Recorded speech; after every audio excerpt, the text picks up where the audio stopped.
ಅಣ್ಣನವರನ್ನು ಸ್ಮರಿಸಿಕೊಂಡು ಇಂದಿನ ಕಾರ್ಯಕ್ರಮಕ್ಕೆ ಅಧ್ಯಕ್ಷೆಯ ಸ್ಥಾನದಲ್ಲಿರುವ ಹಿರಿಯರಾದ ಪಾಟೀಲಪ್ಪ ಅವರಲ್ಲಿ ವಂದಿಸಿ,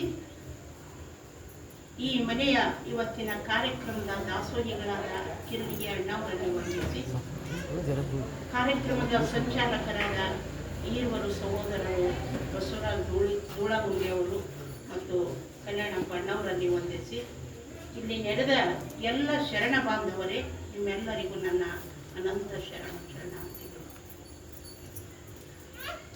ಕಲಬುರಗಿಯಲ್ಲಿರುವ ಇದೊಂದು ಪ್ರಸಿದ್ಧ ಕಾವಡಿ ಕರುಣೇಶ್ವರ ನಗರ. ಹೆಸರೇ ಬಹಳ ಬ್ಯೂಟಿಫುಲ್ ಅದ. ಇದು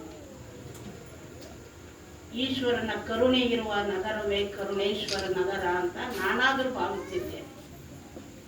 ಪರಮಾತ್ಮನ ಕರುಣೆ ಇರುವಂತಹ ಈ ಒಂದು ಬಡಾವಣೆಯಲ್ಲಿ ಧೂಳಗುಂಡಿಯವರ ರಥಯಾತ್ರೆ ಇಲ್ಲಿ ತನಕ ಬಂದಿದೆ.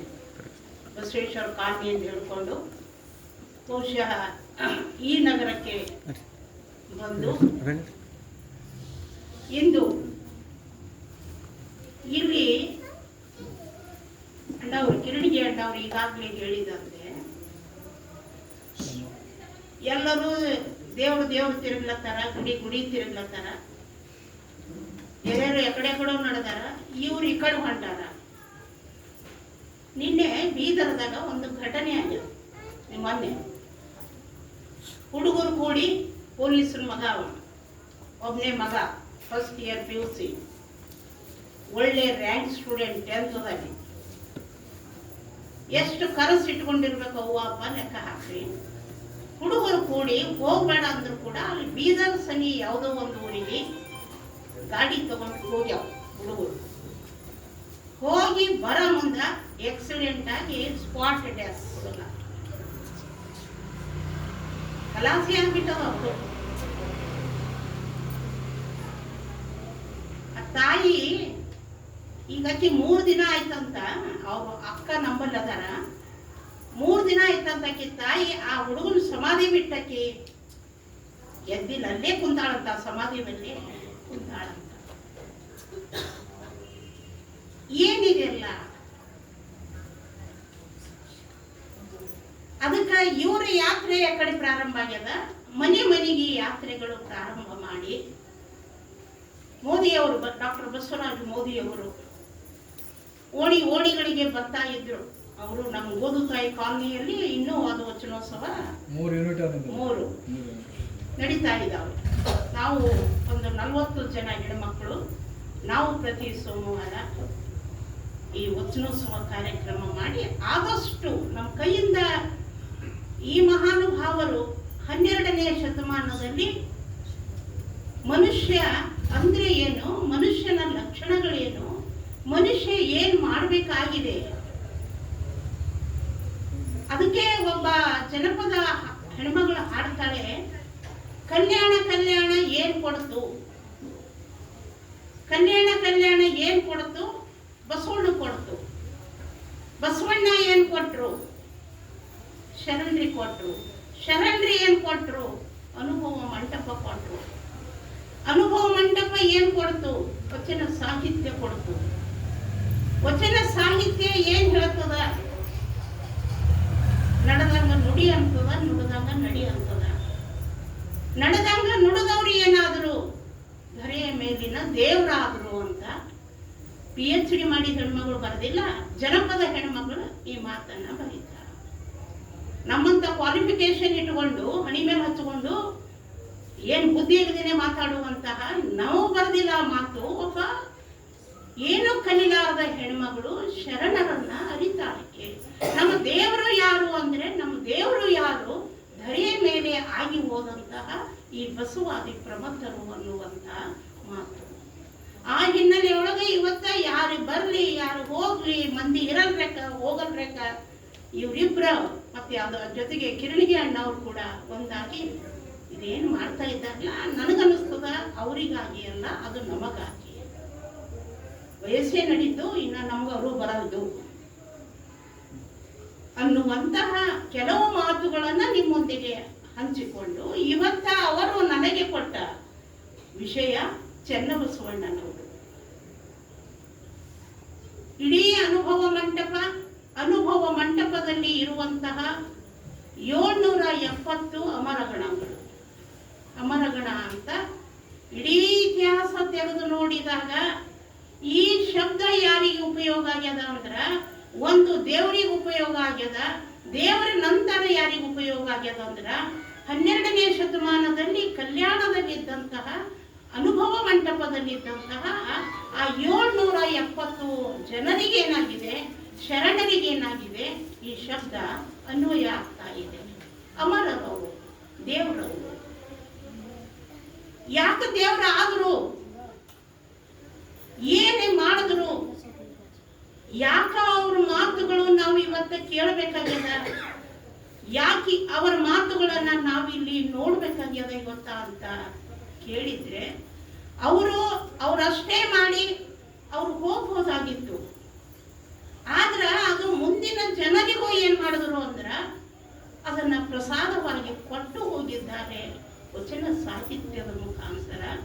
ಅದು ಅರಿಲಾರದಂತಹ ಪರಿಸ್ಥಿತಿಗಳು ನಮ್ಮ ಎದುರಿಗೆ ಇವತ್ತ ಬರ್ತಾ ಇದ್ದಾವೆ. ಎಲ್ಲರೂ ಶಾಲೆಗಿರಿ ಗೊತ್ತ, ಎಲ್ಲರಿಗೂ ಸೈನ್ಸ್ ಗೊತ್ತದ, ಟೆಕ್ನಾಲಜಿ ಗೊತ್ತದ, ವೈಚಾರಿಕತೆ ಗೊತ್ತದ, ವೈಜ್ಞಾನಿಕತೆ ಗೊತ್ತದ, ಯಾರು ಹೆಂಗ ಮಾತಾಡ್ಲತ್ತಾರ ಗೊತ್ತದ. ನಾ ಮಾತಾಡಕ್ಕೆ ಏನು ಭಾಷಣಕ್ಕೆ ಇಲ್ಲಿ ನನಗಿಂತ ಚಂದ ಅನುಭವ ನಿಮ್ಗದ. ನೀವೆಲ್ಲರೂ ತಿಳ್ಕೊಂಡವ್ರೆ ಇದ್ದೀರಿ. ಆದರೂ ಕೂಡ ತಿಳ್ಕೊಂಡು ಒಮ್ಮೊಮ್ಮೆ ತಪ್ಪು ಮಾಡ್ತಾ ಇದ್ದೀವಲ್ಲ. ನಮ್ಮ ತಪ್ಪಿನಲ್ಲಿ ಧರ್ಮ ಅನ್ನೋದು ಏನಾಗ್ತಾ ಇದೆ, ಹಾಳಾಗಿ ಹೋಗ್ತಾ ಇದೆ.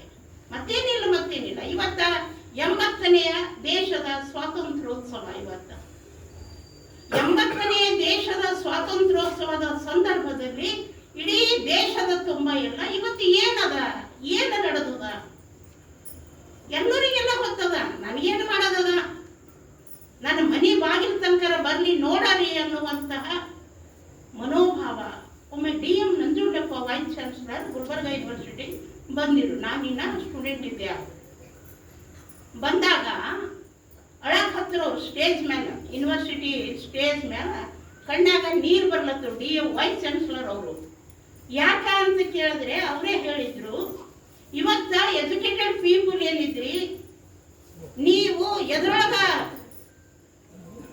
ಎದ್ರೊಳಗಿದ್ರಿ ನೀವು ಅಂದ್ರ, ನೀವು ಮನಿ ಕಟ್ಕೊಳ್ಳೋದು, ಮಾರ್ ಕಟ್ಕೊಳ್ಳೋದು, ಗಾಡಿ ತಗೊಳ್ಳೋದು, ಬಂಗಾರ ತಗೊಳ್ಳೋದು, ಮಕ್ಕಳಿಗೆ ಡಾಕ್ಟರ್ ಓದಿಸೋದು, ಇಂಜಿನಿಯರ್ ಓದಿಸೋದ್ರೊಳಗ ಮಾಡಬೇಕಾದ ಕರ್ತವ್ಯಗಳನ್ನ ನೀವು ಎಜುಕೇಟೆಡ್ ಮಂದಿನೇ ಮಾಡ್ತಾ ಇಲ್ಲ ಅನ್ನುವಂಥದ್ದನ್ನ ಒಬ್ಬ ವೈಸ್ ಚಾನ್ಸಲರ್ ಆಡ್ತಾರೆ ಅಂದ್ರೆ ನಾವಿವತ್ತ ಅರ್ಥ ಮಾಡ್ಕೊಳ್ಳೋಣ.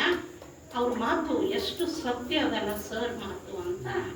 ಎದುರಾಗ ಮಗ್ನ ಹಾಕೊಂಡ್ ಬಿಟ್ಟಿವಿ, ಎದುರಾಗ ಮಗ್ನ ಅದೀವಿ ಅಂದ್ರೆ ಯಾವ್ದು ನಮ್ ಸಂಗಟ ಬರಲ್ಲ, ಅದ್ರಾಗ ಮಗ್ನ ಹಾಕೊಂಡ್ ಕುಂತಿದ್ದೇವ ಅಂತ. ಹಂಗಂದ್ರೆ ಓಡ್ ಹೋಗಂತ್ರೇನ್ರಿ ಅಂತ ಪ್ರಶ್ನೆ ಅಲ್ಲ. ಶರಣ್ರಿ ಎಲ್ಲಿ ಓಡ್ ಹೋಗಂತ ಯಾರು ಮಾತಾಡಿಲ್ಲ, ಅದ್ರ ಬಗ್ಗೆ ಅವ್ರು ಮಾತಾಡಿಲ್ಲ. ತಿರುಗಿ ಹೇಳ್ತಾರೆ ಅವರು, ಸತಿಪತಿಗಳೊಂದಾದ ಭಕ್ತಿ ಹಿತವಾಗಿರ್ಬೋದು ಶಿವಂಗೆ ಅಂತ ಅವರೇ ಹೇಳ್ತಾರ. ಚೆನ್ನಾಗಿ ಇರ್ರಿ ಅಂತ ಅವರೇ ಹೇಳ್ತಾರ. ಆದ್ರ ಅದರೊಳಗ ಏನಾಗಬೇಡ್ರಿ ಅಂದ್ರ ಮುಳುಗಿ ಹೋಗ್ಬೇಡ್ರಿ ಅನ್ನುವಂತಹ ಮಾತು ಇವತ್ತ. ಅದಕ್ಕಾಗಿ ಎಚ್ಚೆತ್ಕೋಬೇಕಾಗಿದೆ.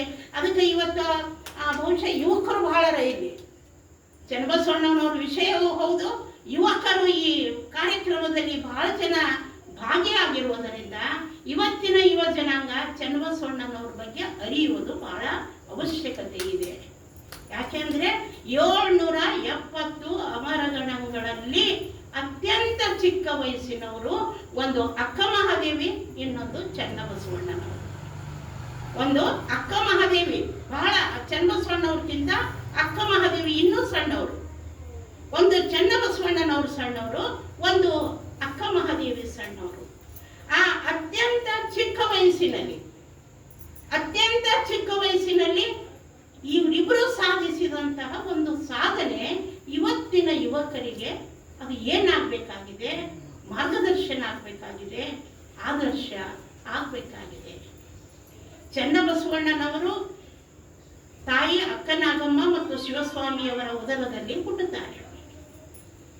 ಅಕ್ಕನಾಗಮ್ಮನಂತಹ ತಾಯಿಯ ಹೊಟ್ಟೆಯಲ್ಲಿ ಹುಟ್ಟಿ ಹುಟ್ಟಿದ ಮಗ ಹೆಂಗಿರ್ತಾನೆ ಅಂದ್ರೆ ಚನ್ನಬಸವಣ್ಣನ ಹಂಗೆ ಇರ್ತಾನೆ, ಮತ್ತೆ ಹೆಂಗಿರ್ಬೇಕು? ಯಾವ ತಾಯಿ ಯಾವ ಅಪೇಕ್ಷೆ ಇಟ್ಕೊಂಡು ಆ ಮಕ್ಕಳನ್ನ ಹಡಿತಾ ಇದ್ದಾಳೆ, ಆ ಮಕ್ಕಳು ಅದೇ ಮಟ್ಟಕ್ಕೆ ಇರ್ತವೆ ಅನ್ನುವುದಕ್ಕ ಈ ತಾಯಿ ಮಗನೇ ಇಲ್ಲಿ ನಿದರ್ಶನ. ಅಕ್ಕನಾಗಮ್ಮನವರ ಉದರದಿಂದ ಹುಟ್ಟಿದ ಚನ್ನಬಸವಣ್ಣನವರೇ ಇವತ್ತು ನಮ್ಮ ಮುಂದೆ ಸಾಕ್ಷಿಯಾಗಿ ನಿಲ್ತಾರೆ. ಅಕ್ಕನಾಗಮ್ಮ ಮದುವೆ ಮಾಡಿಕೊಟ್ಟ ಮೇಲೆ ತಂದೆ ತಾಯಿ ಬಸವಣ್ಣನವರ ಅಕ್ಕ ಮದುವೆ ಮಾಡಿಕೊಟ್ಟ ಮೇಲೆ ಗಂಡನ ಮನೆಗೆ ಬಂದಂತಹ ಸೋದರ ಮಾವನ ಮಗ ಶಿವಸ್ವಾಮಿ, ಆ ಸೋದರ ಮಾವನ ಮಗನ ಮದುವೆ ಮಾಡಿಕೊಂಡಂತಹ ತಾಯಿ ಗಂಡನ ಮನೆಗೆ ಬಂದು ಅಲ್ಲಿ ಈ ಮಗನಿಗೆ ಜನ್ಮ ಕೊಡ್ತಾರೆ ಅವರು ಚನ್ನಬಸವಣ್ಣನವರಿಗೆ. ಅಷ್ಟೊತ್ತಿಗೆ ಬಸವಣ್ಣನವರು ಆ ಮುಂಜೆಯನ್ನ ಕಿತ್ತೋಗಿದ್ದು ಅವರು ಕೂಡ ನೇರವಾಗಿ ಎಲ್ಲಿ ಬಂದಿರ್ತಾರೆ, ಕಪ್ಪಡಿ ಸಂಗಮಕ್ಕೆ ಬಂದಿರ್ತಾರೆ. ಅದು ಕೂಡಲ ಸಂಗಮ ಅಲ್ಲ, ಅದು ಕಪ್ಪಡಿ ಸಂಗಮ. ಕೂಡಲ ಸಂಗಮ ಅದು ಅಲ್ಲೇ ಅಲ್ಲದು, ಅದ್ರ ಹೆಸರು ಏನದ ಅಂದ್ರ ಕಪ್ಪಡಿ ಸಂಗಮ. ಅಲ್ಲಿಗೆ ಬರ್ತಾರೆ, ಈ ಕೂಸು ಹುಡ್ತದೆ. ಅಷ್ಟರಲ್ಲಿ ಬಸವಣ್ಣನವರು ಗಂಗಾಂಬಿಕೆಯವರೊಂದಿಗೆ ವಿವಾಹವಾಗಿ ಅವರು ಕಲ್ಯಾಣಕ್ಕೆ ಬರಬೇಕಾಗ್ತದೆ. ಬರುವಾಗ ಅಕ್ಕನಾಗಮ್ಮ ಆ ತಮ್ಮನ ಸಂಗಡ ಅವರು ಕೂಡ ಇಲ್ಲಿ ಬರ್ತಾರ, ಕಲ್ಯಾಣಕ್ಕೆ ಬರ್ತಾರೆ. ಆಗ ಮಗುವಾಗಿರುವಂತ ಚನ್ನಬಸವಣ್ಣನವರು ಸಹ ಕಲ್ಯಾಣಕ್ಕೆ ಬರ್ತಾರೆ. ಒಂದು ಕಡೆ ತಂದೆ ಸ್ವಲ್ಪ ಅವರಿಗೆ ಸಂಸಾರದ ವ್ಯಾಮೋಹ, ಶಿವಸ್ವಾಮಿಯವರಿಗೆ. ಕವಿ ಮೇ ಬಿ ಸಿಂಗಿರಾಜ ಕವಿ ಅಲ್ಲಿ ಶಿವಸ್ವಾಮಿಯನ್ನ ಏನಂತ ಕರೀತಾನ ಅಂದ್ರ ಸಂಸಾರದ ಭ್ರಾಂತಿ ಅಳಿಯದ ಅಳಿಯ ಅಂತ ಶಿವಸ್ವಾಮಿಯನ್ನ ಕರೀತಾರೆ. ಅಂದ್ರ ಅಕ್ಕನಾಗಮ್ಮನಂತಹ ಹೆಂಡತಿ ಇದ್ರು ಕೂಡ ಗಂಡ ಶಿವಸ್ವಾಮಿ ಅಕ್ಕನಾಗಮ್ಮನ ಒಂದು ಭಕ್ತಿಯ ಪರಾಕಾಷ್ಠೆ ಮುಟ್ಲಿಕ್ಕೆ ಸಾಧ್ಯ ಆಗೋದಿಲ್ಲ. ಸಂಸಾರದ ವ್ಯಾಮೋಹದಲ್ಲಿ ಮುಳುಗಿದಂತಹ ಗಂಡ ಶಿವಸ್ವಾಮಿಯನ್ನ ಮನೆಯೊಳಗೆ ಬಿಟ್ಟು ಅಕ್ಕನಾಗಮ್ಮ ಹೊರಟಿದ್ದು ಯಾರ ಹಿಂದೆ? ತಮ್ಮ ಬಸವಣ್ಣನ ಹಿಂದೆ. ತಮ್ಮ ಬಸವಣ್ಣ, ಯಾಕ ಅವರು ಬಸವಣ್ಣನವರು ಅವಾಗ ವಯಸ್ಸಿನಲ್ಲಿ ಚಿಕ್ಕವರೇ, ಅಕ್ಕ ದೊಡ್ಡವರು ಇದ್ರು. ಹೀಗಾಗಿ ತನ್ನ ಮಗನಿಗೆ ಕರ್ಕೊಂಡು ತಮ್ಮನ ಜೊತೆಗೆ ಅವರು ಸಹ ಕಲ್ಯಾಣಕ್ಕೆ ಬರ್ತಾರೆ. ಬಸವಣ್ಣನವರಿಂದಲೇ ಚನ್ನಬಸವಣ್ಣನವರಿಗೆ ಲಿಂಗ ದೀಕ್ಷೆ ಆಗ್ತದೆ ಅನ್ನುವಂತಹ ಮಾತು. ಒಂದು ಕಡೆ ಸೋದರ ಮಾವ ಗುರು ರೂಪಿಯಾಗಿರುವ ಬಸವಣ್ಣ, ಇನ್ನೊಂದು ತಾಯಿ ಮಹಾಜ್ಞಾನಿಯಾಗಿರುವಂತಹ ಅಕ್ಕನಾಗಮ್ಮ. ಇವರಿಬ್ಬರ ಒಂದು ನೆರಳಿನಲ್ಲಿ ಬೆಳೆಯುವಂತಹ ಚನ್ನಬಸವಣ್ಣನವರು ಬಹುದೊಡ್ಡ ಜ್ಞಾನಿಯಾದರು. ಈಗಾಗಲೇ ಕಿರಣಿಗೆ ಅಣ್ಣವರು ಹೇಳಿದಂತೆ ಶಟಸ್ಥಲ ಜ್ಞಾನಿಯಾದರು ಅವರು. ಬಸವ ಕಲ್ಯಾಣಕ್ಕೆ ಹೋದವರು ನೋಡಿ ಬರ್ಬೋದು. ಅವರು ಕವಿ, ಎಲ್ಲರ ಗವಿಗಳು ಬೇರೆನೇ ಇದ್ದಾವೆ, ಚನ್ನಬಸವಣ್ಣನವರ ಗವಿನೇ ಬೇರೆ ಇದೆ. ಮೇ ಬಿ ಅದು ಏನಾರ 500 ಮೀಟರ್ ಒಳಗದ ಗವಿ, ಬಹಳ ಒಳಗದ ಗವಿ. ಅಷ್ಟು ಒಳಗ ಅವರು ಕೂತು ಮಾಡುವಂತಹ ಒಂದು ಶಿವಯೋಗ ಸಾಧನೆ, ಮಾಡುವಂತಹ ಒಂದು ಶಿವಯೋಗ ಸಾಧನೆ. ಆ ಶಿವಯೋಗ ಅಂದ್ರೆ ಏನು? ಯಾವುದಕ್ಕ ಶಿವಯೋಗ ಅಂತ ಕರೆದ್ರು? ಶಿವಯೋಗ ಅಂದ್ರೆ ಹಂಗ ಮಾಡಬೇಕು, ಏನದ ಶಿವಯೋಗದಲ್ಲಿ? ಇದೆಲ್ಲವೂ ಕೂಲಂಕುಷವಾಗಿ ಎಲ್ಲಿ ಬರೀತಾರ ಅಂದ್ರ ಚನ್ನಬಸವಣ್ಣನವರು ತನ್ನ ಸಾಹಿತ್ಯದಲ್ಲಿ ಬರೀತಾರ. ಇವತ್ತ ಅವ್ರದ್ದು 1770ರಷ್ಟು ವಚನಗಳು ನಮಗ ಲಭ್ಯ ಆಗ್ತವೆ. ಎಷ್ಟೋ ವಚನಗಳು ಸುಟ್ಟು ಹಾಕ್ಯಾರ, ಅದು ಮಾತು ಬೇರೆ. ಎಷ್ಟೆಷ್ಟೋ ವಚನಗಳು 280 ಕೋಟಿ ವಚನ ಹಾಡಿ ನನ್ನ ಮನ ದಣಿತು ಅಂತ ಹೇಳ್ಕೊಂಡಂತಹ ಶರಣರ ವಚನಗಳನ್ನ ನೋಡಿದಾಗ ಇವತ್ತ ಅಷ್ಟೆಲ್ಲ ವಚನಗಳು ಒಂದು ವೇಳೆ ಲಭ್ಯ ಆಗಿದ್ರ ನನಗನ್ನಿಸ್ತದ ಜಗತ್ತಿನಲ್ಲಿ ಮತ್ತೊಂದು ಸಾಹಿತ್ಯ ಹುಡುತಿತ್ತೋ ಇಲ್ಲೋ. ಆದ್ರ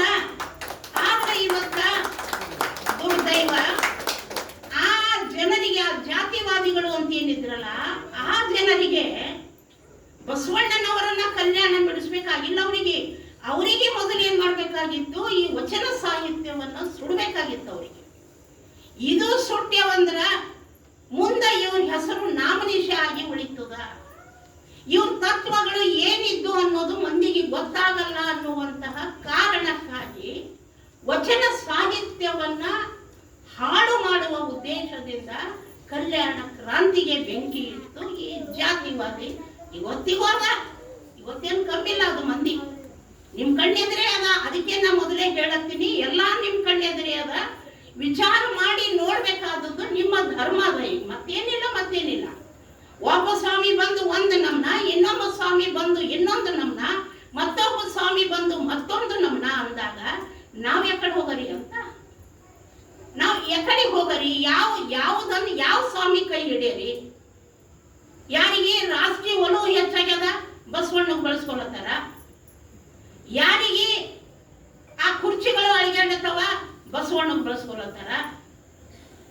ಮತ್ತ ಅವ್ರ ಅನುಯಾಯಿಗಳು ಏನ್ ಕಣ್ಣು ಮುಚ್ಕೊಂಡು ಕುಂತಾರೇನಂದ್ರ ಅವರು ಏನು ಕಣ್ಣು ಮುಚ್ಕೊಂಡು ಕುಂತಿಲ್ಲ. ಅಲ್ಲಿ ಅದಕ್ಕೆ ಪ್ರಶ್ನೆಗಳಿಗೆ ಉತ್ತರಗಳು ಕೂಡ ಸಮಂಜಸವಾದ ರೀತಿಯಲ್ಲಿ ನಡೀತಾ ಇದಾವೆ ಅನ್ನುವುದು ಕೂಡ ನಾವೆಲ್ಲರೂ ಇವತ್ತ ಅರ್ಥ ಮಾಡಿಕೊಳ್ಳಲೇಬೇಕಾಗಿದೆ.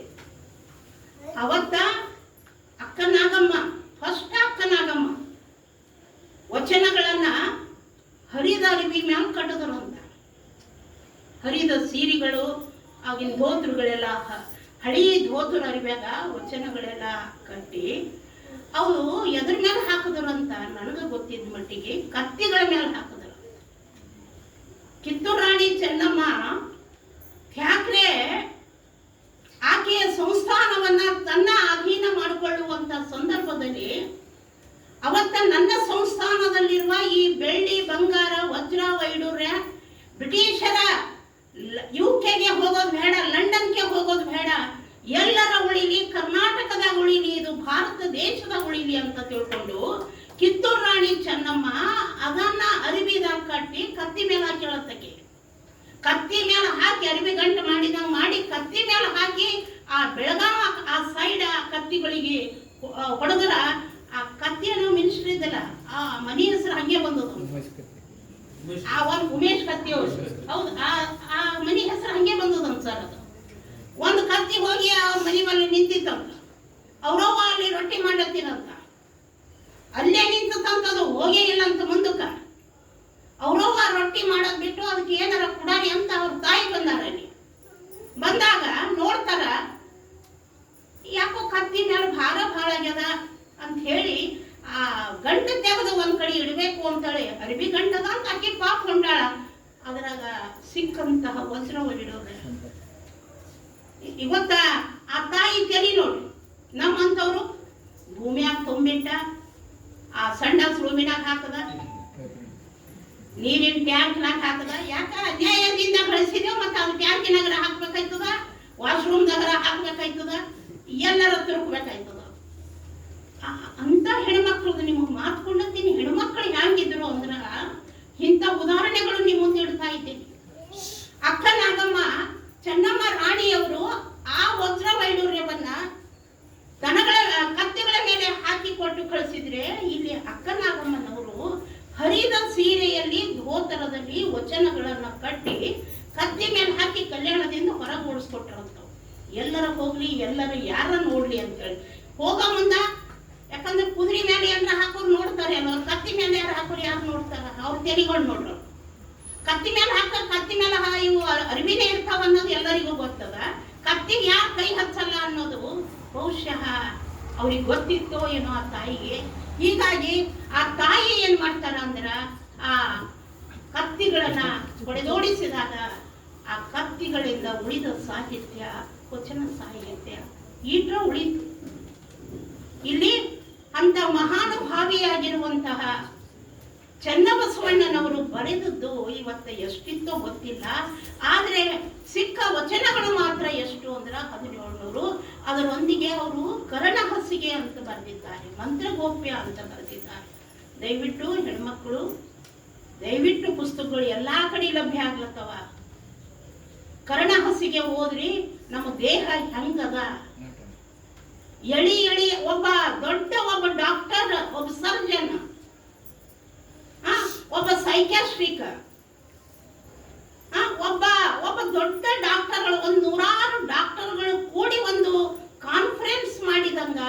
ಚನ್ನಬಸವಣ್ಣನವರ ಕರ್ಣ ಹಸಿಗೆ. ಮನುಷ್ಯನ ಈ ಒಳಗಿನದನ್ನ ಇವ್ರು ಹೆಂಗ ಕಂಡುಕೊಂಡು ಹೆಂಗಿಲ್ಲ ಏನು ಅನ್ನೋದನ್ನ ದಯವಿಟ್ಟು ಮನ್ಯಾಗ ಪುಸ್ತಕಗಳು ಲಭ್ಯವ, ಅವು ತೆಗೆದು ಓದಿದ್ರಿ ಅಂದ್ರ ನಿಮಗೆ ಯಾರ್ದು ಹೆಲ್ತ್ನು ಖರಾಬ್ ಆಗಾಗ ಸಾಧ್ಯನೇ ಇಲ್ಲ. ಯಾರ್ದು ಯಾಕಂದ್ರೆ ಡೈಲಿ ಒಂದು ಪುಟಾಣ ಓದ್ರಿ ಕರ್ಣ ಹಸಿಗೆ, ಮಂತ್ರಗೋಪ್ಯ ಅವ್ರ ವಚನಗಳು. ದಯವಿಟ್ಟು ಒಂದು ಸಲ ಒಂದು ಪುಟ, ಇವತ್ತು ಒಂದೇ ಪುಟ ಓದರಿ ಅಂತ ಓದಿದ್ರೆ ನನಗೆ ಏನ್ ರೋಗವ ಆ ರೋಗವನ್ನ ನಾನು ಹೆಂಗ ನಿವಾರಣೆ ಮಾಡಿಕೊಳ್ಬೇಕು ಅನ್ನುವಂತಹ ಅಂತಹ ಚನ್ನಬಸವಣ್ಣ ಷಟಸ್ಥಲ ಸಾಧನೆ ಸಾಧಿಸಿದ್ರು. ಸ್ವತಃ ಬಸವಣ್ಣನವರು ಒಂದು ವಚನ ಬರೀತಾರೆ, ಯಾರ ಮೇಲ? ಚನ್ನಬಸವಣ್ಣ. ಅಂದ್ರ ಈ ಷಟಸ್ಥಲ ಏನಿದೆಯಲ್ಲ, ಕೈಯೊಳಗೆ ಇಷ್ಟಲಿಂಗವನ್ನ ಹಿಡಿದು ಭಕ್ತ ಮಹೇಶ ಪ್ರಸಾದಿ ಪ್ರಾಣಲಿಂಗಿ ಶರಣ ಐಕ್ಯ, ಐಕ್ಯದ ನಂತರ ಮತ್ತೊಂದು ಆದಂತ ಬಯಲು, ಐಕ್ಯ ಸ್ಥಳದ ನಂತರ ಮತ್ತೊಂದು ಸ್ಥಳ ಬಯಲು ಸ್ಥಳ. ಏನೂ ಇಲ್ಲ, ಇದು ಬಯಲದ. ಈಗ ಮನುಷ್ಯನ ಜೀವನ ಹಿಂಗೆ ಅದ, ಇಲ್ಲದ ನೋಡ್ರಿ. ಏನದ ಮನುಷ್ಯಂದು? ಮನುಷ್ಯನ ಜೀವನದೊಳಗ ಏನದ? ಏನು ಇಲ್ಲ. ಮಾಡುವುದಕ್ಕೆ ಬಂದಿದ್ದೇವೆ, ಮಾಡಬೇಕು, ನಡಿಬೇಕು. ಮಾಡುವುದಕ್ಕೆ ಬಂದಿದ್ದೆವು. ಶರಣಬಸಪ್ಪ ಅಪ್ಪವರು ಇವತ್ತಿಗೆ ವರ್ಷ ಆಯ್ತು ಅವ್ರದ್ದು ಲಿಂಗೈಕ್ಯ, ಅವರ ಸಂಸ್ಕಾರ ಆಗಿದೆ. ನಿನಗೆ ಲಿಂಗೈಕ್ಯ ಆದ್ರೂ ಇವತ್ತು ಸಂಸ್ಕಾರ ಆಯ್ತು. ಅವರು ಒಂದು ಮಾತು ಹೇಳಿದ್ರು ನನಗ, 1,000 ಲಕ್ಷ ಆಸ್ತಿ ಮಾಡಿಟ್ಟಿ ನೋಡು ಅಂತ ಹೇಳಿದ್ರು. ಹೆಂಗಪ್ಪೋರಿ ಅಂದ್ರೆ ಅದು ಮುಂದಿನವ್ರಿಗೆ ಬಿಟ್ಟಿದ್ದು. ನನ್ನ ಕೈನಲ್ಲಿ ಏಟಾಗ್ಯದ, ಮುಂದಿನವ್ರು ಮುಂದಿಂದ ಆಯ್ತದ, ಅದಕ್ಕೆ ನಾ ಏನ್ ನಿರ್ಧಾರ ಮಾಡ್ಲಿ ಅಂತ. ಏನು ಒಯ್ದ್ರು ಹೋಗ ಮುಂದ ಲೈವ್, ಅವರು ಲೈವ್ ಹೊರ ಗೊತ್ತು ನಮ್ಮ ಮುಂದೆ. ನಾವು ಗಜನಿ ಮೊಹಮ್ಮದ್ ಗೋರಿ ಮೊಹಮ್ಮದ್ ಇತಿಹಾಸದಾಗ ಓದಿದೆವು. ಮತ್ತೆ ಅವ್ರಿಗೆ ಇವ್ರಿಗೆ ಹೋಲಿಸ್ಬೇಡ್ರಿ ಮತ್ತೆ ದಯವಿಟ್ಟು. ಗಜನಿ ಮೊಹಮ್ಮದ್ ಗೋರಿ ಮೊಹಮ್ಮದ್ ಹೋಗ ಮುಂದೆ ಅಳ್ಳತ್ತಿರಂತ, ಸಾವು ಬಂತಂತ. ಸಾವು ಬಂದಾಗ ಆ ವಜ್ರ ವೈಡೂರ್ಯ ಏನು ಇಂಡಿಯಾದಿಂದ ತಂದಿರಲ್ಲ, ಆ ರೂಮಿಗೆ ಒಯ್ಯಂತವ. ಆ ಕೋಣೆಯೊಳಗ ಮಲಗಿಸಿದಾಗ ಅದು ನೋಡಿ ಅಳ್ಳತ್ತಂತ. ಯಾಕೆ ಅಳ್ಳತ್ತಿದೆ ಅಂತ ಕೇಳಿದ್ರ, ಸುಮ್ಮನೆ ಈಟ ಈ ಭಾರತ ದೇಶ ಹಾಳು ಮಾಡಿ ದರೋಡೆ ಮಾಡಿ ಇಟ್ಟೆಲ್ಲ ತಗೊಂಡು ಬಂದ. ಯಾರ ಸಲಕ್ಕೆ ತಗೊಂಡು ಬಂದ? ಒಂದು ಕೌಡಿ ಸಮೇತ ನಾನು ಸಂಗಟ ಬರಲ್ದಲ್ಲ ಈಗ ಅಂತೇಳಿ ಕಣ್ಣೀರು ಹಾಕಲ. ಇಲ್ಲಿ ಹೇಳುವ ತಾತ್ಪರ್ಯ ಇಷ್ಟೇ, ನೆಲ ನಾಳ್ವನ ಹೆಣ ಎಂದರೆ ಒಂದು ಅಡಕೆಗೆ ಕೊಂಬುವರಿಲ್ಲ, ಸತ್ತ ಮೊಲಕ್ಕೆ ಬೆಲೆ ಕಟ್ಟುವರಯ್ಯ. ಒಬ್ಬ ಪ್ರಧಾನಮಂತ್ರಿಯಾಗಿರುವ ಬಸವಣ್ಣನವರೇ ಈ ಮಾತು ಹೇಳ್ತಾರ. ಎಷ್ಟೋ ಅನುಭವ ಇದ್ದಿರ್ಬೇಕು ಬಸವಣ್ಣನವರಿಗೆ. ಒಂದು ಮೊಲ ಏನಾದ್ರೂ ಸತ್ತುದಿ ಗೊತ್ತಂದ್ರ ಆ ಮೊಲಕ್ಕೆ ಏನ್ ಮಾಡ್ತಾರ? ಬೆಲೆ ಕಟ್ತಾರ. ನಾ 5 ರೂಪಾಯಿ ಅಂದ್ರೆ ನೀವು 10 ಅನ್ಬೋದು, 10ಕ್ಕೆ 100 ಹೋಗ್ಬೋದು. ಆದ್ರೆ ಇವತ್ತ ಪ್ರೈಮ್ ಮಿನಿಸ್ಟರ್ ಸತ್ತಾನಂದ್ರೆ ಅವ್ನ ಹೆಣ ಯಾರು ತಗೋತಾರ? ಅವ್ನ ಹೆಂಡ್ರು ಮಕ್ಕಳಿಗೆ 90 ಮಂದಿ ಯಾರು ತಗೋತಾರ? ನೆಲ ನಾಳ್ವನ ಹೆಣ ಎಂದರೆ ಒಂದು ಅಡಕೆಗೆ ಕೊಂಬುವುದಿಲ್ಲ, ಕಾಳ ಬೆಳದಿಂಗಳು ಈ ಸಂಸಾರ, ಕಾಳ ಬೆಳದಿಂಗಳು ಈ ಸಂಸಾರ. ಇಲ್ಲಿ ಏನು ಮಾಡೋದಿದೆ, ಮಾಡಬೇಕಾಗಿದೆ, ಹೋಗ ಮುಂದ ಸಮಾಜಕ್ಕೆ ಅರ್ಪಣೆ ಮಾಡಬೇಕಾಗಿದೆ. ನಮ್ಮ ಕೆಲಸ ನಾವು ಮಾಡಿಕೊಂಡು ನಡಿಬೇಕಾಗಿದೆ. ಅದಕ್ಕಾಗಿ ಅಂತಹ ಬಸವಣ್ಣನವರನ್ನ ಕುರಿತು, ಚನ್ನಬಸವಣ್ಣನವರನ್ನ ಕುರಿತು ಬಸವಣ್ಣನವರು ಒಂದು ವಚನ, ಶಿವಾಚಾರದ ವಿಚಾರವನ್ನರಿಯದು ಈ ಜಗ. ಎಷ್ಟು ಅರ್ಥಪೂರ್ಣ ಅದ ನೋಡ್ರಿ. ಕರ್ಣೇಶ್ವರ ನಗರ, ಅದಕ್ಕೆ ನಾ ನಿಮ್ಗೆ ಈಶ್ವರ ಅಂತ ಅದಕ್ಕೆ ಕರೆದೆ. ಈಶ್ವರ ಅಂದ್ರೆ ಏನು? ಶಿವ ಅಂದ್ರೆ ಏನು? ಶಿವನ ಕಲ್ಪನೆ ಹೆಂಗದ? ಖರೆ ನಾವು ಪೂಜೆ ಮಾಡುವಂತಹ ಶಿವ ಇವತ್ತು ಶಿವನ ಎಲ್ಲರ ಒಳಗ ಅದ, ಅದು ಇಲ್ಲ ಅಂತ ಧೈರ್ಯ ಯಾರು ಮಾಡಲ್ಲ ಹೇಳಕ್ಕ. ಶರಣರು ಮಾಡಿದ್ರು ಅದು ಧೈರ್ಯ. ಶಿವಾಚಾರದ ವಿಚಾರವನ್ನರಿಯದು ಈ ಜಗವು, ಕೆಟ್ಟಿಹರೆಂದು ಪರಮ ಪುರುಷಾರ್ಥ ಕಾರಣವಾಗಿ ಮರ್ತ್ಯ ಲೋಕದಲ್ಲಿ ಅವತರಿಸಿ ಈ ಶಿವಾಚಾರ ಅನ್ನುವುದನ್ನ ಅರಿಯಲಾರದೆ ಈ ಮರ್ತ್ಯ ಕೆಟ್ಟು ಹೋಗ್ತದಂತ ತಿಳ್ಕೊಂಡು ನೀನು ಏನಾದ್ಯಪ್ಪ ಮರ್ತ್ಯದೊಳಗ ಹುಟ್ಟುಕೊಂಡಿ. ಚನ್ನಬಸವಣ್ಣಗ ಅವರ ಗುರು ಸೋದರ ಮಾವನಾಗಿರುವ ಬಸವಣ್ಣ ಹೇಳ್ತಾ ಇದ್ದಾರೆ, ಗುರು ಲಿಂಗ ಜಂಗಮ ಪಾದೋದಕ ಪ್ರಸಾದವೆಂಬ ಪಂಚಾಚಾರವ ನೆಲೆಗೊಳಿಸಿ. ಗುರು ಲಿಂಗ ಜಂಗಮ ಪಾದೋದಕ ಪ್ರಸಾದವೆಂಬ ಪಂಚಾಚಾರವ ನೆಲೆಗೊಳಿಸಿ. ನಮ್ಮ ಹುಡುಗರಿಗೆ ಕೇಳಿ ಅಷ್ಟಾವರಣಗಳಂದ್ರೆ ಏನ್ರಿಪ್ಪ ಅಂತ. ನನ್ನ ಮಗಳಿಗೆ ಗೊತ್ತಿಲ್ಲ, ಮಂದಿ ಮಕ್ಕಳಿಗೆ ನಾ ಏನ್ ಮಾತಾಡಿ ಬಿಡ್ರಿ, ಆ ಮಾತು ಬೇರೆ. ನಮ್ಮ ಮಂದಿನೇ, ನಾವೇ ನಮ್ಮ ಪರಗಳೇ. ಮತ್ತೊಂದು ಧರ್ಮಕ್ಕೆ ಹೋರಿ ಆ ಹುಡುಗರು ಬರೋಬ್ಬರ ಆ ಧರ್ಮದ ತತ್ವ ಬರೋಬ್ಬರ್ ಹೇಳ್ತಾವ. ಆ ಧರ್ಮದಲ್ಲಿ ತಪ್ಪೇನಿಲ್ಲ. ನಮ್ಮ ಧರ್ಮದ ಹುಡುಗರಿಗೆ ಏನಾಯ್ತು ಆಗ್ಯದ ಗೊತ್ತಾ? ಅಷ್ಟಾವರಣ ಅಂದ್ರೆ ಗೊತ್ತಿಲ್ಲ, ಪಂಚಾಚಾರ ಅಂದ್ರೆ ಗೊತ್ತಿಲ್ಲ, ಶಟಸ್ಥಲ ಅಂದ್ರೆ ಗೊತ್ತಿಲ್ಲ. ಇವೇನ್ ಮತ್ತೆ ಎಲ್ಲಿಂದ ವರ್ಣಗಳೇನು ಅವ ಏನು ಅಂದಂಗ ಮತ್ತೆ ಎಲ್ಲರೂ ನಮ್ಮಲ್ಲಿ ನೋಡ್ಲಕ್ ಶುರು ಮಾಡ್ಲತ್ತ ಹುಡುಗರಿಗಿಂತ ಮ್ಯಾಲಿನ ಹುಡುಗಿಯರು ಮಾತ್ರ ಹುಡುಗಿಯರು. ಅದಕ್ಕಾಗಿ ನಮ್ಮ ಮಕ್ಕಳು ಇವತ್ತ ಬಹಳ ಅವಶ್ಯಕತೆ ಅದ, ಇಲ್ಲಂದ್ರೆ ಬಹಳ ಮುಸ್ಕಿಲ್ ಅದ ನೋಡಿ.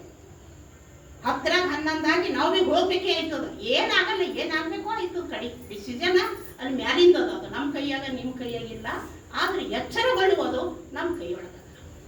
ಅದಕ್ಕೆ ಹೇಳ್ತಾರ, ಗುರುಲಿಂಗ ಜಂಗಮ ಪಾದೋದಕ ಪ್ರಸಾದವೆಂಬ ಪಂಚ ಆಚಾರವನ್ನು ನೆಲೆಗೊಳಿಸಿ ಶಟಸ್ಥಲವೆಂಬ ಮಹಾನುಭಾವವಮ್ಮ ಕರತಲ ಮಲಾಕವಾಗಿ ಸ್ಥೂಲಗೊಳಿಸಿ ಪ್ರಾಣಲಿಂಗ ಲಿಂಗ ಪ್ರಾಣವೆಂಬ ಭೇದ ಎನಗೆ ತಿಳಿವಿ. ಇದು ಕೇಳ್ರಿ ಮಾತು. ಬಸವಣ್ಣನಂತವರು ಹೇಳ್ತಾರೆ ಇಲ್ಲಿ, ಪ್ರಾಣಲಿಂಗ ಲಿಂಗ ಪ್ರಾಣ ಎಂಬ ಭೇದ ನನಗೆ ಹೇಳದೆಪ್ಪ ನೀನು. ಪ್ರಾಣಲಿಂಗ ಅಂದ್ರೆ ಏನು, ಲಿಂಗ ಪ್ರಾಣ ಅಂದ್ರೆ ಏನು? ಇಷ್ಟಲಿಂಗ, ಪ್ರಾಣಲಿಂಗ, ಭಾವಲಿಂಗ. ಇಷ್ಟಲಿಂಗ, ಪ್ರಾಣಲಿಂಗ, ಭಾವಲಿಂಗ. ಈ ಕೈಯೊಳಗೆ ಹಿಡಿದಿರುವ ಲಿಂಗವನ್ನ ತನುವಿನಲ್ಲಿ ಇಷ್ಟಲಿಂಗ, ಪ್ರಾಣದಲ್ಲಿ ಪ್ರಾಣಲಿಂಗ, ಭಾವದಲ್ಲಿ ಭಾವಲಿಂಗ. ಅದು ಹೆಂಗ್ರಿ ಅಂತ ಕೇಳಿದ್ರಿ ಅಂದ್ರ ಇನ್ನೂ ಅದ್ರ ಚನ್ನಬಸವಣ್ಣನವರ ವಚನಕ್ಕೆ ನಾವು ಇಳಿಬೇಕಾಗ್ತದೆ ನೋಡ್ರಿ. ಪ್ರಾಣಲಿಂಗ ಲಿಂಗ ಪ್ರಾಣವೆಂಬ ಭೇದ ಎನಗೆ ತಿಳಿದಿ, ಎನ್ನ ಭ್ರಾಂತಿ ಸೂತಕವ ಬಿಡಿಸಿ ಲಿಂಗೈಕ್ಯ ಎಂಬುದು ಎನಗೆ ತೋರಿದೆಯಾಗಿ ಮೂಢನ ಸಂಗಮ ದೇವ. ನೋಡ್ರಿ, ಅಂತಹದನ್ನ ನನಗೆ ತಿಳಿದು ನೀ ಏನಂದೆಪ್ಪ ಪರಮಾರಾಧ್ಯ ಆದಿ ಚನ್ನಬಸವಣ್ಣ ತನ್ನ ಸೋದರ ಮಾವನಿಗೆ ಹೇಳ್ಯಾರೋ ಬಿಟ್ಟಾರೋ ಅದು ಮಾತು ಬೇರೆ. ಆದ್ರೆ ಶರಣರದು ಒಂದು ನಾವು ಮೆಚ್ಕೋಬೇಕೇ ಆಗ್ತದ, ಅವ್ರು ಎಂದೂ ಸುಳ್ಳು ಮಾತಾಡಿಲ್ಲ. ಏನದ ಅವ್ರು ಇದ್ದಿದ್ದೇ ಆಡ್ಯಾರ. ಯಾಕಂದ್ರೆ ಸುಳ್ಳೆ ಸಂಕವ್ವೆ. ಅವ್ರ ಪೂರ್ವಾಶ್ರಮದ ಕಾಯಕ ಅವ್ರು ಓಪನ್ ಆಗಿ ಹೇಳ್ಕೊಂಡ್ರು. ಇಂದೊಂದು ಮುಂದೊಂದು ಮಾಡ್ಲಿಕ್ಕೆ ಹೋಗ್ಲಿಲ್ಲ ಅವರು. ನಾ ಇದು ಇದ್ದ ಅಂದ್ರೆ ಅದು ಇದ್ದ ಅಂತ ಒಪ್ಕೊಂಡಾರ ಅವ್ರು. ನಮ್ಮ ಹಂಗ ಒಳಗೊಂದು ಹೊರಗೊಂದು ಈ ಬಣ್ಣ ಅವ್ರು ಎಂದೂ ಶರಣರು ಹಚ್ಕೊಂಡಿಲ್ಲ. ಹೀಗಾಗಿನೇ ಅವರು ನಮ್ಗೆ ಏನಾಗ್ಯಾರ ಗೊತ್ತಾ, ಗುರುವಿನ ಸ್ವರೂಪದಲ್ಲಿ ನಿಂತಾರ. ನಮ್ಮ ಇವತ್ತು ಅಜ್ಞಾನ ಹೊಡೆದೋಡಿಸ್ಬೇಕಾದ್ರೆ ಯಾರಿಂದ ಸಾಧ್ಯ ಅದ? ಅದು ಈ ಶರಣರ ವಚನ ಸಾಹಿತ್ಯದಿಂದ ಮಾತ್ರ ಸಾಧ್ಯ ಇದೆ ಅನ್ನುವುದನ್ನು ಕೂಡ ನಾವು ನೆನಪಿನಲ್ಲಿ ಇಟ್ಕೋಬೇಕಾಗ್ತದೆ.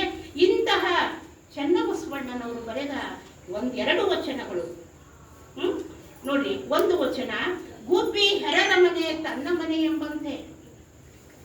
ಗುಬ್ಬಿ ಹೆರರ ಮನೆ ತನ್ನ ಮನೆ ಎಂಬಂತೆ ಧರೆ ಧನ ವನಿತೆಯರು ಎನ್ನವರು ತನ್ನವರೆಂದು ಹೇರಿ ಹೇರಿ ಸಾಯುತ್ತಿದೆ ನೋಡ. ಎಷ್ಟು ಚಂದ ಹೇಳ್ತಾರೆ ನೋಡಿ. ಗುಬ್ಬಿ ಹೆರರ ಮನೆ, ಕಾಗೆ ಗುಬ್ಬಿಗಳು ಮತ್ತೊಬ್ಬರ ಮನೆಯನ್ನ ತನ್ನ ಮನೆ ಅಂತದ ಕಟ್ಕೊತದ. ಗುಬ್ಬಿ ಕಟ್ಕೊಂಡು ಎಲ್ಲವನ್ನ ಮಾಡಿಕೊಂಡು ನನ್ನ ಮನೆ ಅಂತದ. ಇದು ನನ್ನ ಮನೆ. ಎಲ್ಲಿ ತನಕ ನನ್ನ ಪ್ರಾಣ ಇರೋ. ನನ್ನ ಪ್ರಾಣ ಹೋಯ್ತು ಅಂದ್ರ ನಾನ್ಯಾರು, ಈ ಮನೆ ಯಾರು? ನಾನ್ಯಾರು, ಈ ಮನೆ ಯಾರು? ಯಾವ ಋಣ ನಾನು ತೀರಿಸ್ಬೇಕಾಗ್ಯದ ಆ ಋಣ ತೀರ್ತಂದ್ರ 1 ನಿಮಿಷ ನಾ ಇಲ್ಲಿರಲ್ಲ. ಯಾರು ಉಳಿದಿಲ್ಲ ಹಿಂದ ಮುಂದೆ ಯಾರು ಉಳಿಯಲ್ಲ.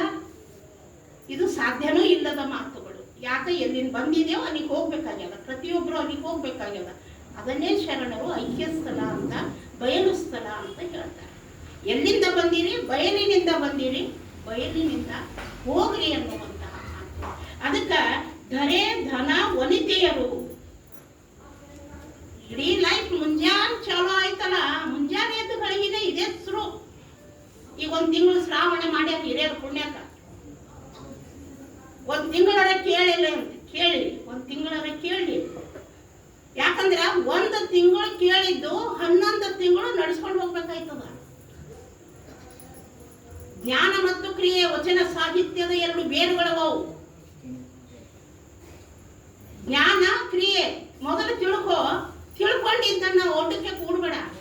ಅದಕ್ಕೆ ಇಡೀ ಜಗತ್ತಿನಲ್ಲಿ ಬಸವಾದಿ ಶರಣರ ಅನುಭವ ಮಂಟಪ ಯಾಕ ಇಂಪಾರ್ಟೆಂಟ್ ಆಯ್ತು.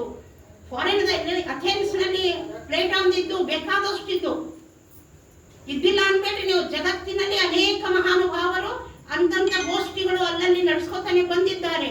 ಕಲ್ಯಾಣದಲ್ಲಿರುವಂತಹ ಅನುಭವ ಮಂಟಪದ ಈ ಎಲ್ಲದಕ್ಕಿಂತ ವೈಶಿಷ್ಟ್ಯ ಏನದ ಅಂದ್ರ, ಅವರು ಕೇವಲ ಮಾತಾಡಲಿಲ್ಲ, ಮಾತಾಡಿದ್ದನ್ನ ಕ್ರಿಯೆಯೊಳಗ ತಂದ್ರು.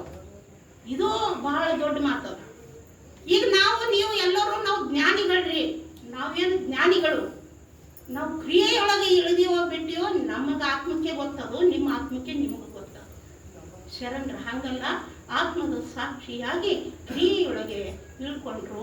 ಅದಕ್ಕೆ ಧರೆ ಧನ ವನತೆಯರು, ಹೆಣ್ಣು ಮಣ್ಣು ಕಣ್ಣು ಮುಂಜಾನೆ ಆಯ್ತು ಅಂದ್ರ ಇದೇ ನೋಡ್ರಿ ತಲೆ 24 ತಾಸು ಇದೇ ಕೆಲಸ ಮಾಡಕ್ಕೆ. ಯಾಕೆ ಬಂದಿದೆವು? ಏನ್ ಮಾಡ್ಬೇಕಾಗ್ಯದ? ನೆರಮನಿಯವ್ರಿಗೆ ಹೊರಮನಿಯವ್ರು ಗೊತ್ತಿಲ್ಲ, ಹೊರಮನಿಯವ್ರಿಗೆ ನೆರಮನಿಯವ್ರು ಗೊತ್ತಿಲ್ಲ. ನಡು ಮಧ್ಯಾಹ್ನದಾಗ ಈ ಕಾಲನಿಗಳಿಗೆ ಬಂದ್ರೆ ಒಬ್ರು ಕಾಲನಿ ಒಳಗ ಯಾರೊಬ್ರು ಇಲ್ಲ. ಅದಕ್ಕೆ ವಯಸ್ಸಾದವರು ಇಂಥ ಕಾಲನಿಗಳೇ ಒಲ್ಲತಾವ, ನಮ್ಮೂರಿಗೆ ನಮ್ಗೆ ಕಳಿಸ್ಕೊಡ್ರಿ, ಹಳ್ಳಿ ಊರಿಗೆ ಹೋಗ್ತೇವ ಅಂತ ಹೇಳಿ ಮನಸ್ಸಿಗೆ ಬರ್ತಾ ಇಲ್ಲ. ಈಗ ಮತ್ತೆ ಮೊಬೈಲ್ಗಳು ಬಂದಂತೂ ಮತ್ತೆ ಬ್ಯಾರೆನೇ ಆಗ್ಯದ. ಅದ್ರ ಕತ್ತಿ ಮತ್ತೆ ಬ್ಯಾರೆನೇ ಆಗ್ಯದ. ಮೊಬೈಲ್ ಕತ್ತಿ ಮತ್ತೆ ಬ್ಯಾರೆ ಈಗ. ಅದಕ್ಕೆ ದಯವಿಟ್ಟು ಇದರಿಂದ ಹೊರಗೆ ಬರಲಿ. ಸುಮ್ಮನೆ ಕೇಳಿ ಜೋಕ್ಸ್ ಅಲ್ಲ, ಮಜಾ ಅಲ್ಲ. ಅವ್ರು ಅಲ್ಲಿಂದ ಇಲ್ಲಿಗೆ ಬರ್ಬೇಕಾದ್ರೆ ರಿಯಲಿ ನಾವು ಲೈಫ್ ಇದು ಶಾರ್ಟ್ ಅದ, ಇದು ಹೋಗೋದದ. ಹೋಗೋದ್ರೊಳಗಾಗಿ ನನ್ನ ಕರ್ತವ್ಯಗಳನ್ನ ನಾನು ಮಾಡ್ಕೊಂಡು ಹೋಗ್ಬೇಕಾಗ್ಯದ.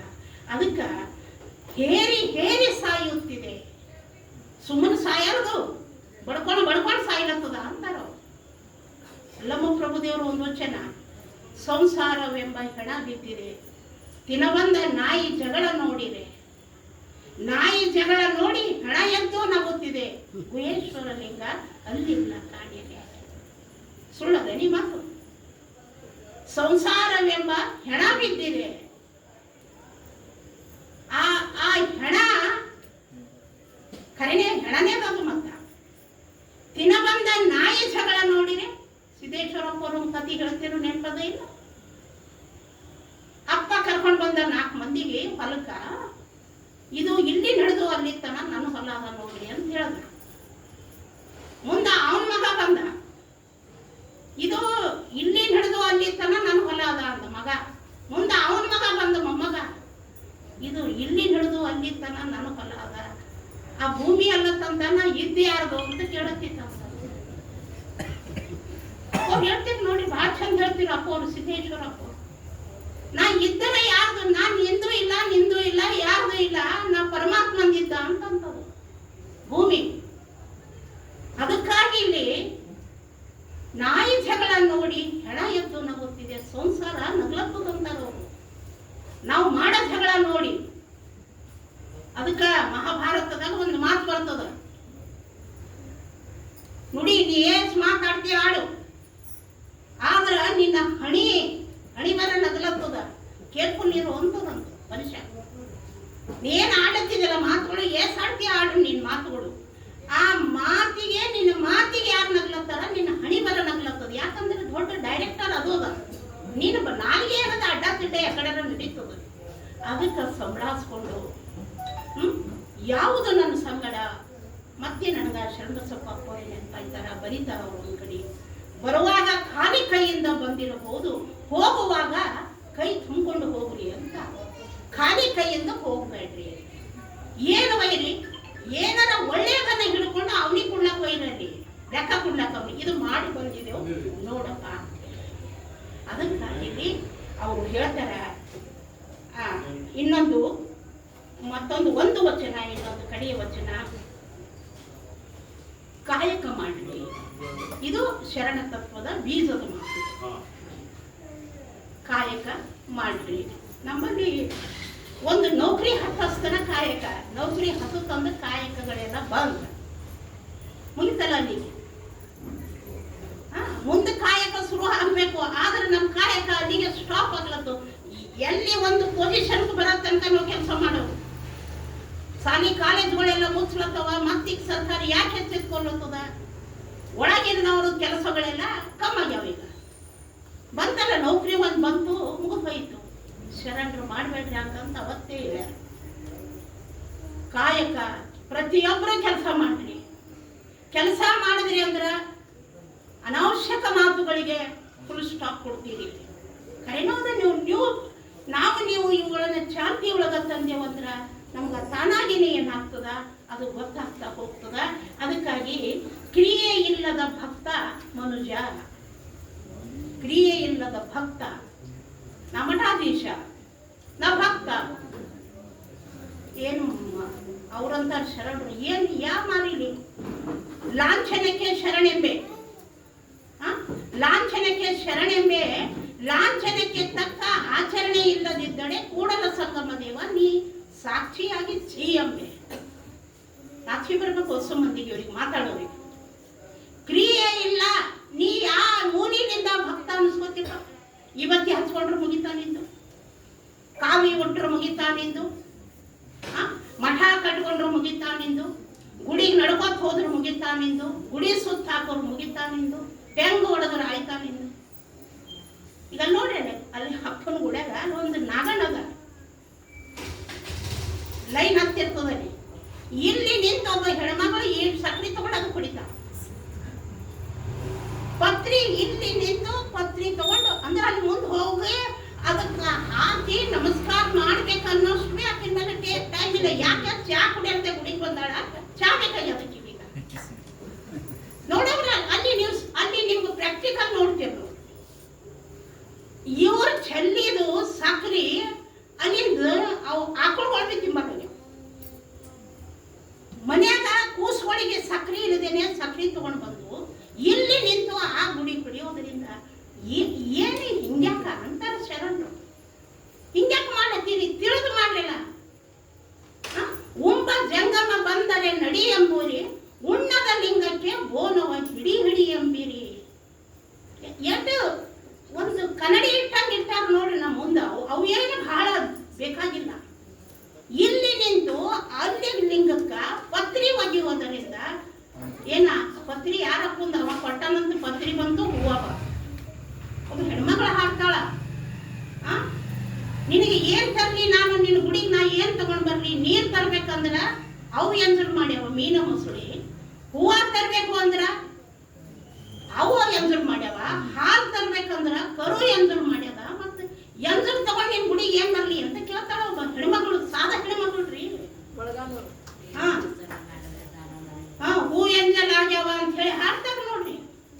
ನಾವ್ ಇಲ್ಲದ್ರ ಅವು ಕಡ್ಕೊಂಡು ನಾವು ಸಾಲಿ ಕಲ್ತವ್ರು ಮತ್ತೆ ಪಂಡಿತರು ಅನ್ಸ್ಕೊಂಡು. ಅದಕ್ಕೆ ದಯವಿಟ್ಟು ಕ್ರಿಯೆ ಮಾಡಿ, ಕೆಲಸ ಮಾಡಿ. ಗುಡಿ ಹುಡುಗ್ರಿ ಆದ್ರೆ ಹೋಗಿ ಪರವಾಗಿಲ್ಲ. ಗುಡಿಗೆ ದಾಸೋಹ ನಡೆದ್ರು ಹೋಗಿ ದಾಸೋಹ ಮಾಡಿದ್ರಿ. ಬೆಳಗ್ರಿ ಭಾಂಡೆಗಳು ಏನ್ ತಪ್ಪಿಲ್ಲ. ಸಿಕ್ಕ ಮಂದಿ ಎಲ್ಲ ಹೆಂಗ್ ಮಾಡ್ಕೊಂಡು ನೋಡ್ರ ಮಂದಿ ಅವ್ರ ಕೆಲಸ ನೋಡೋಗ್ರಿ. ಅವ್ರು ಸಿಕ್ಕ ಮಂದಿ ಅವ್ರು ಹೆಂಗ ಕೆಲಸ ಮಾಡ್ತಾರ ತಮ್ಮ ಇದರಲ್ಲಿ. ಬೀದರ್ನಲ್ಲಿ ಅದೇ ಹೇಳ್ತೀನಿ, ಹಿಂದಿನ ಕೋಟ್ಯಾಧೀಶ್ವರರು ಅದು ಬಂದು ಅಲ್ಲಿ ಸೇವಾ ಮಾಡ್ತಾರ. ನಾವು ತಿರುಗಿ ನಮ್ಮ ಗುಡಿಗಳಿಗೆ ಕನಸು ಮಾಡಿ ನಾವು ಹೊರ ಬಂದಿವಿ. ದಯವಿಟ್ಟು ಇಂಥ ಕೆಲಸಕ್ಕೆ ಹೋಗ್ಬೇಡ್ರಿ. ಕ್ರಿಯೆ ಇಲ್ಲದ ಮಹೇಶ ರಾಕ್ಷಸ. ಓಪನ್ ಅಂತೀನ ಈಗ ಕನೇರಿ ಸ್ವಾಮಿಗಳಿಗೆ ನಾವು ಓಪನ್ ಈ ಶಬ್ದ ನಾನು ಯೂಸ್ ಮಾಡ್ತೀನಿ. ನಿಮ್ಗೆ ಯಾರಿಗೆ ಸಿಟ್ಟರಬಾರ್ದು.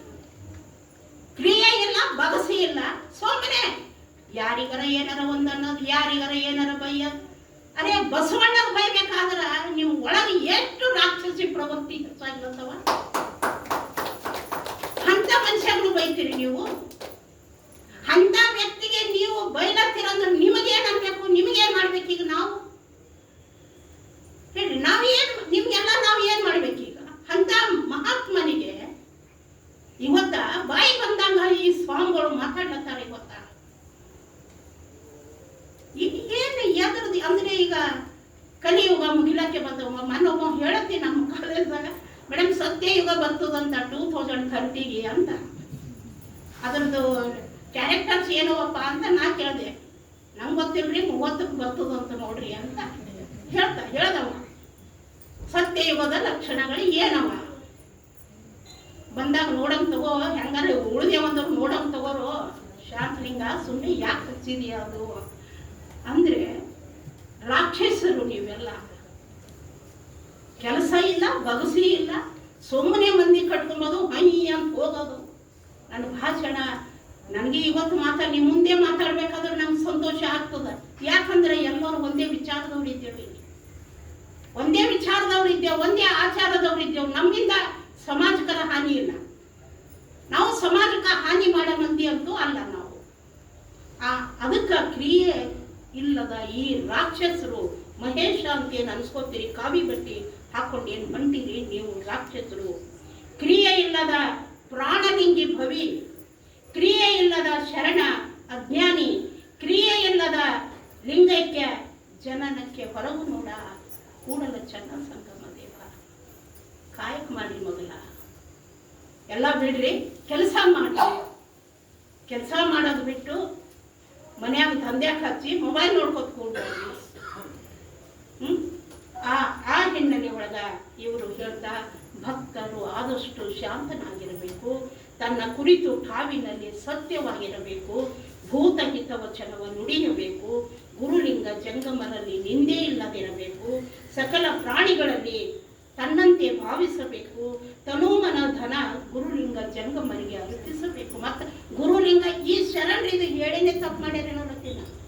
ಗುರುಲಿಂಗ ಜಂಗಮ ಅಂದ್ರೆ ಮತ್ತೆ ಹಿಡ್ಕೊಂಡು ನಡೆದೇವ್ ನಾವು ಮಠಗಳಿಗೆ. ಅದು ಅಂದಿಲ್ಲ ಅವರು, ಅದು ಅಂದಿಲ್ಲ. ಜಂಗಮ ಅಂದ್ರ ಸಮಾಜ, ಹಸುದವರು, ನಿರ್ಗತಿಕರು, ಬಡವರು. ಒಂದು ಕಾಲೇಜ್ಗಳಿಗೆ ಬರ್ರಿ ನೀವು, ನಿಮ್ಗೆ ಗೊತ್ತಾಗ್ತದ ಅಲ್ಲಿ ಹುಡುಗರು ಹೆಂಗರ ಅನ್ನೋ. ಈಗ ನಮ್ಮ ಕಾಲೇಜ್ ಗೋದುತಾಯಿ ಡಿಗ್ರಿ ಕಾಲೇಜ್ನಲ್ಲಿ ನಾವು 5 ರೂಪಾಯಿಗೆ ಊಟ ಮಾಡಿವಿ ನಡೆದೀಗ. ಯಾಕೆ ಮಾಡಿದೆವು ನಮಗೆ ಕೊನಾದಾದ್ರು ಅದ್ರ ಹಿಂದೆ ದೊಡ್ಡ ಸ್ಟೋರಿಗಳೇ ಅವ. ಅದಕ್ಕೆ ಆ ಹುಡುಗಿಯರ ಪೇರೆಂಟ್ಸ್ ಬಂದು ನಮ್ಗೆ ಹೇಳ್ತಿರು, ಮೇಡಮ್ ನಮ್ಮ ಮಕ್ಕಳಿಗೆ ಒಳ್ಳೆಯ ಅಕ್ಕಿ ಇರುವ ಅನ್ನ ನಿಮ್ಮ ಕಾಲೇಜ್ದಾಗೆ ಸಿಗ್ಲತ್ತದ ನೋಡ್ರಿ ಅಂತ ಹೇಳ್ತಾರ. ಅನ್ನ ಸಾರು ಮೊಸರು ಮಜ್ಜಿಗೆ ಅಲ್ಲಿ ಗುಡಿಲಿಂದ ಬರ್ತದ, ಅನ್ನ ಸಾರು ನಾವೇ ಮಾಡಿಸ್ತೀವಿ. ಇದು ನೋಡಿ ಇಡೀ ಕ್ಯಾಂಪಸ್ನಾಗ, ಮ್ಯಾಲಿನ ಕ್ಯಾಂಪಸ್ನಾಗೂ ಕೂಡ ದಾಸೋಹ ನಡೆಸ್ಯಾರ. ಯಾಕಂದ್ರೆ ಹುಡುಗರು ಬಹಳ ಹಸುದಾರ.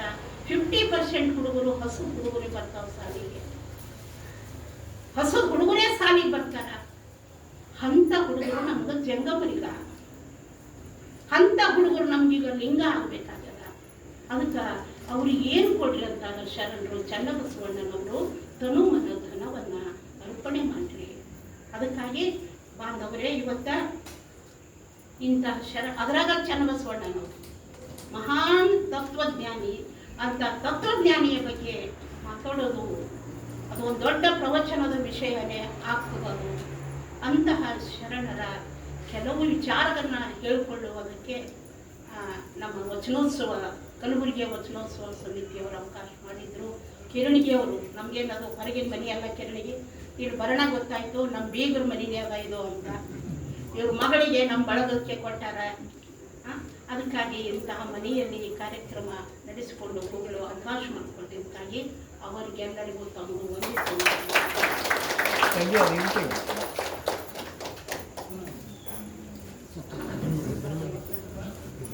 ಬಂದು ಮಾಡಿ